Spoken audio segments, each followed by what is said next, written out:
Welcome back to another classical mechanics lecture. And in this video, we're going to talk about energy and energy conservation. Specifically, we're going to find that Newton's second law of motion, F equals ma, actually implies the law of conservation of energy if your force is what's called conservative. But before we get into this, I want to review a little bit of math and physics. The first thing I want to talk about is kinetic energy.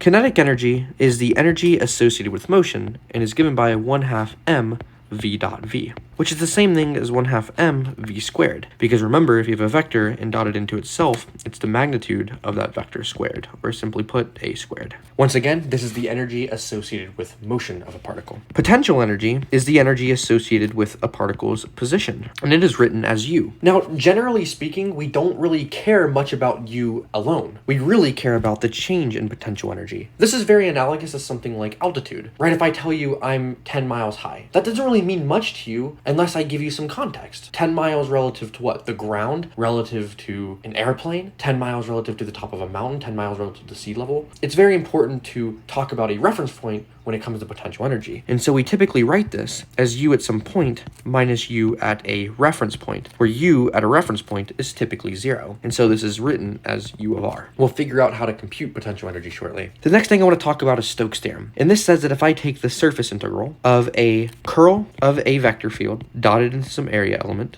this is going to be equal to the closed loop integral around the boundary of that surface of that vector field dotted into some line element. The next thing I want to talk about is the fundamental theorem of line integrals, Fertoli. And this says that if I take the line integral of the gradient of some scalar, I'll call b, dotted into some line element, this is going to be equal to b evaluated at the endpoints of this line. So gamma here is parameterized by r of t, and b is going to be evaluated at the final point of r minus the initial point of r. All right, so starting with Newton's second law, we have that F is equal to m dv dt if we assume m is constant, and this is equal to ma. If I dot both sides into velocity, I'm going to have m dv dt dotted into v equals f dot v. Multiplying by dt yields f dot v dt is equal to m dv dot v. v dt is, of course, dom, because the velocity is equal to dom dt, and this is equal to m dv dot v. The kinetic energy is 1/2 m v dot v. And so if we take the derivative with respect to time of the kinetic energy, this is 1/2 m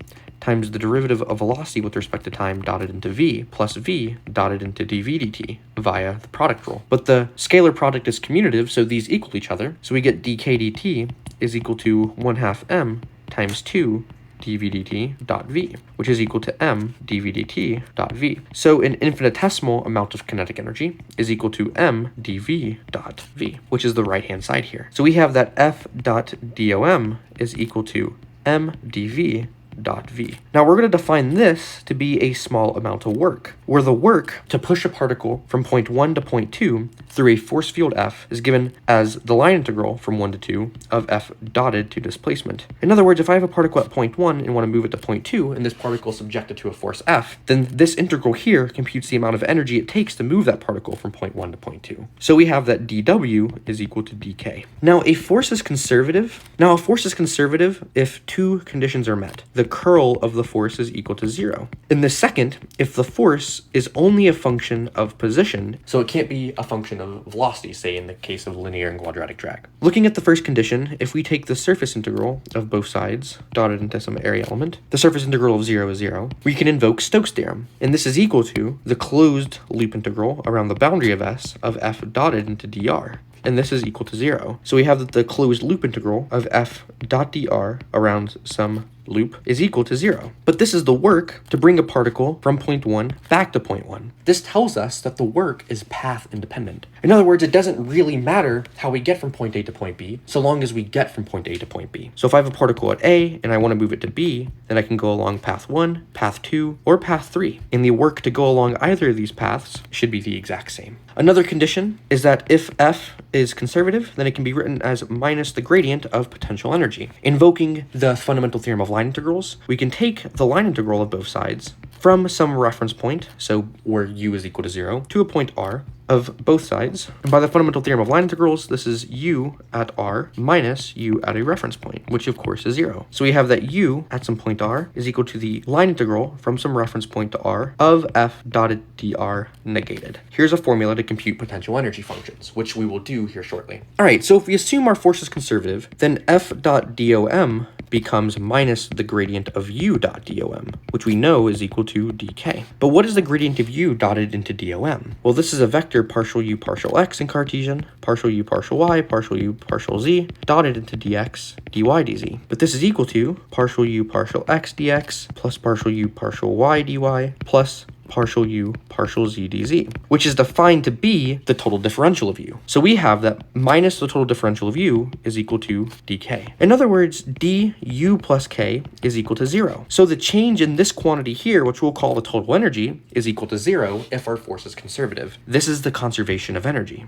The conservation of energy says that if only conservative forces are acting on our system, then the total energy, which is the potential energy plus the kinetic energy, is defined to be constant. If we know the initial energy and we know the potential energy, then we know the initial energy is not going to change in time. And so we can solve for the time evolution of our system. So as a first example, let's consider an object that is falling under the influence of gravity. So if this is the y-axis and this is the x-axis, then this is m, and it's subjected only to gravity, minus mg in the y-hat direction. Well, this force is clearly conservative for two reasons, right? It's very evident that the curl is 0, because if I take any spatial derivatives of this constant, it's going to be 0. The derivative of a constant is 0. Also, this force only depends on position or nothing at all, so it's conservative, which tells us that we can define a potential energy function. So minus mg is going to be equal to minus partial u partial y. But first we need to define a reference point for our potential energy. Well, clearly it should be the ground. But why is that? Well, the object is falling, which means its kinetic energy is going to be increasing as it falls. Gravity is pulling it down, it's going to be increasing in speed. And so the potential energy would decrease. So kinetic energy increases and potential should decrease in order for E to remain a constant, E naught. If we were to lift the object up, the potential energy would increase and the kinetic would decrease, keeping energy a constant. So we're going to define the reference point to be at y is equal to 0. So we can integrate both sides with respect to y, and we're going to go from y is equal to 0 to some point y. Really, I should say that we're integrating y prime with respect to y prime, so that when I plug in our bounds, we just are left with y. This should be the integral from 0 to y of partial u partial y prime dy prime. This left-hand side becomes mgy, and this right-hand side just becomes u as a function of y. So here we have our potential energy function for this force. Our next example is going to be a mass spring system. So suppose we have a mass that's attached to a spring, and let's say that the mass is displaced by an amount x.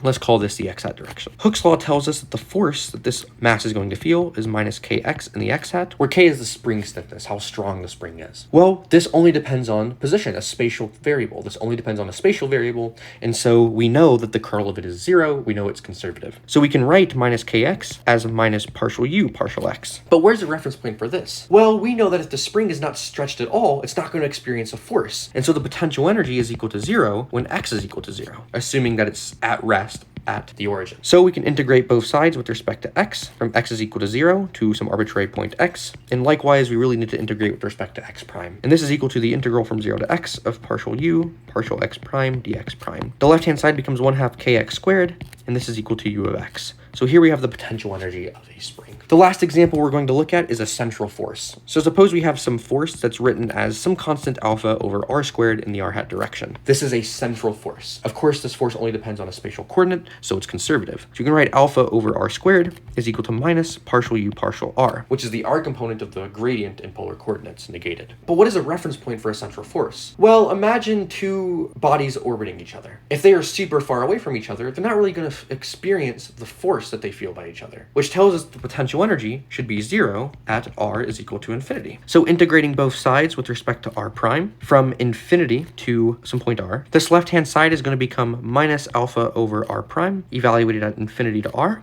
and this right-hand side is going to become minus u of r prime evaluated from infinity to r. Well, this becomes minus alpha over r plus alpha over infinity, and this is equal to minus u at r minus u at infinity. This is 0, and this is also 0. So we have that u of r is equal to alpha over r, the potential energy for a central force. If this confused you a little bit, specifically why u is equal to 0 at infinity, that's okay. We're going to come back to central forces a little bit later when we start talking about orbits. Well, it turns out that in problems involving a single kinematic variable, so something like maybe x or theta or y, but just one of them, the conservation of energy alone is sufficient to solve the problem entirely. And why is that? Well, suppose we know the initial energy of our system. Well, if we know the initial energy of our system, and our system is only subjected to conservative forces, then this initial energy is going to be the same energy of our system for all of time. It's not going to change. So if we know the initial energy and we know which forces are acting on our particle and therefore our potential energy, then we have all the information we need to solve the problem. Because we know that 1/2 mx dot squared, the kinetic energy, plus the potential